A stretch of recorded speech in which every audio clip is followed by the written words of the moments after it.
नीतियों व कार्यशैली आदि का काफी विरोध कर रहा है, जिसमें बीएसपी भी कोई पीछे नहीं है। जबकि सत्ताधारी पार्टी व विपक्षी पार्टियों के बने गठबंधन के बारे में सच्चाई तो ये है कि यहाँ वर्तमान में विपक्षी गठबंधन के प्रमुख दल कांग्रेस पार्टी ने आज़ादी के बाद शुरू में केंद्र व अधिकांश राज्यों में भी अपने लंबे अरसे तक रहे शासनकाल के दौरान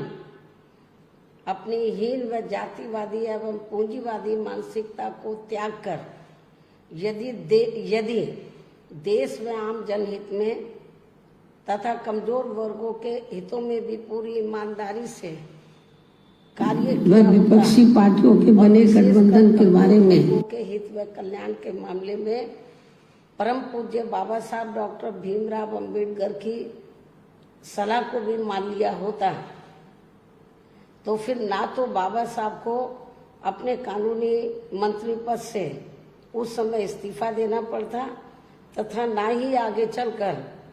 कांग्रेस पार्टी को केंद्र व अधिकांश राज्यों की भी सत्ता से बाहर होना पड़ता तथा ना ही फिर कमजोर वर्गों के लोगों को मजबूरी में बीएसपी के नाम पर अपनी अलग से राजनीतिक पार्टी बनाने की जरूरत पड़ती। और अब ये कांग्रेस पार्टी अपनी जैसी जातिवादी व पूंजीवादी सोच रखने वाली पार्टियों के साथ गठबंधन करके फिर से केंद्र की सत्ता में आने के सपने देख रही है, तो वही सत्ताधारी बीजेपी पार्टी भी पुनः केंद्र की सत्ता में आने के लिए अपने एनडीए गठबंधन को हर मामले में मजबूत बनाने में लगी है। साथ ही फिर से सत्ता में आने का दावा भी ठोक रही है। ये कह रही है कि इस बार बीजेपी और उनका गठबंधन 300 से ज्यादा सीटें लाएगा, इसका भी दावा ठोक रही है, जिनकी कथनी व करनी में कांग्रेस पार्टी की तरह ही कोई खास अंतर नजर नहीं आता है। कहने का तात्पर्य ये है कि अब ये दोनों बने गठबंधन यानी कि एनडीए व परिवर्तित किए गए यूपीए केंद्र की सत्ता में आने के लिए अपने अपने दावे ठोक रहे हैं, जबकि जनता को किए गए इनके वायदे व आश्वासन आदि सत्ता में बने रहने के दौरान अधिकांश खोखले ही साबित हुए हैं। वैसे भी कांग्रेस व बीजेपी एंड कंपनी के बने गठबंधन की अब तक रही सरकार की कार्यशैली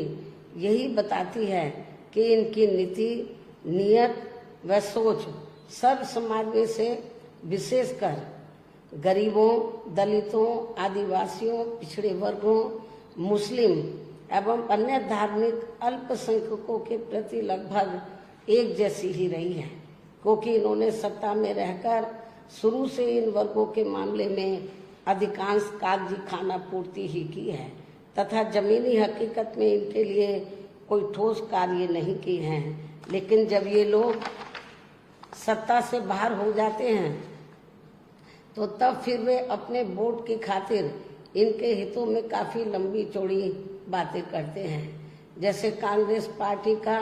गरीबी हटाओ का व बीजेपी का हर गरीब के खाते में 20 लाख रुपए पहुंचाने को लेकर कही गई ये बातें सत्ता में आने के बाद केवल हवाई व खोखली ही साबित होकर रह गई हैं, जिसकी खास वजह से ही बीएसपी ने सत्ताधारी गठबंधन व विपक्षी गठबंधन से ज्यादातर अपनी दूरी ही बना के रखी है। ऐसी स्थिति में अब इन वर्गों के लोगों को यानी कि कमजोर वर्गों के लोगों को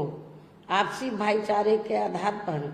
वे अपना अकेले ही मजबूत गठबंधन बना के या हर मामले में अपनी एकमात्र हितैषी रही पार्टी बीएसपी को ही मजबूती देनी है तथा जिससे फिर यहाँ कोई भी गठबंधन केंद्र व राज्यों की भी सत्ता में पूरी मजबूती के साथ आसीन न हो सके तथा इसके स्थान पर फिर इनकी मजबूत नहीं बल्कि मजबूर सरकार ही बनेगी। हमारी पार्टी का ये पूरा प्रयास होना चाहिए ताकि बीएसपी के सत्ता में न आने की स्थिति में भी इन कमजोर वर्गों का यानी कि दबे कुचले लोगों का ये लोग ज्यादा शोषण ना कर सके। इतना ही नहीं बल्कि ऐसी स्थिति में बीएसपी को भी सत्ता में आसीन होने का मौका मिल सकता है। और जब तक हम लोग अकेले अपने बलबूते पर खड़े नहीं हो पाते हैं,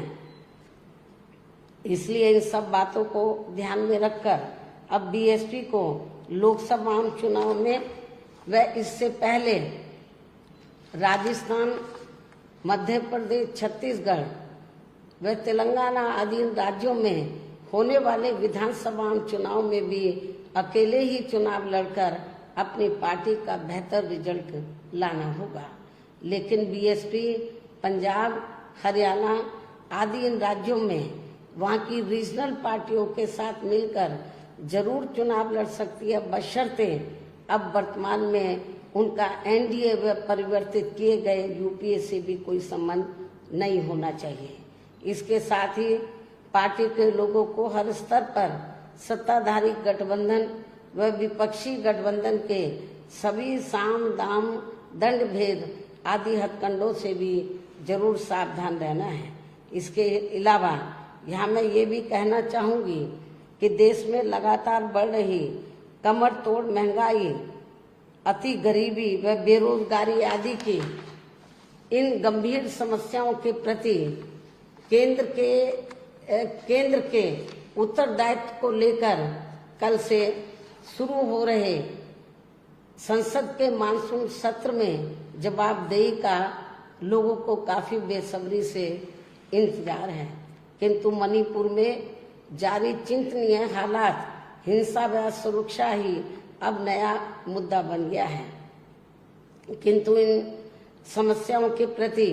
भाजपा का रवैया अब तक व्यापक जनहित का कम तथा अपने राजनीतिक स्वार्थ का ज्यादा देखने को मिल रहा है, जिस कारण देश से जुड़े इन मामलों का जटिल बने रहना अति दुखद है। जबकि देश की प्रगति लोगों की उन्नति में ही निहित है, जिस पर पूरा ध्यान केंद्रित करने की भी सख्त जरूरत है। और अब लोकसभा चुनाव से पहले संसद में सरकार व विपक्ष का रवैया तकरार, आरोप प्रत्यारोप व जिम्मेदारी से भागने का नहीं बल्कि इन ज्वलंत जन समस्याओं को दूर करने संबंधी समाधान का होना चाहिए, क्योंकि इस समय समस्त गरीब एवं मेहनत कर जनता का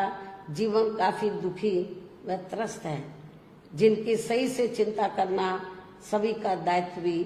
बनता है। अंत में मैं अपनी बात यही समाप्त करती हूँ। धन्यवाद। जय भीम व जय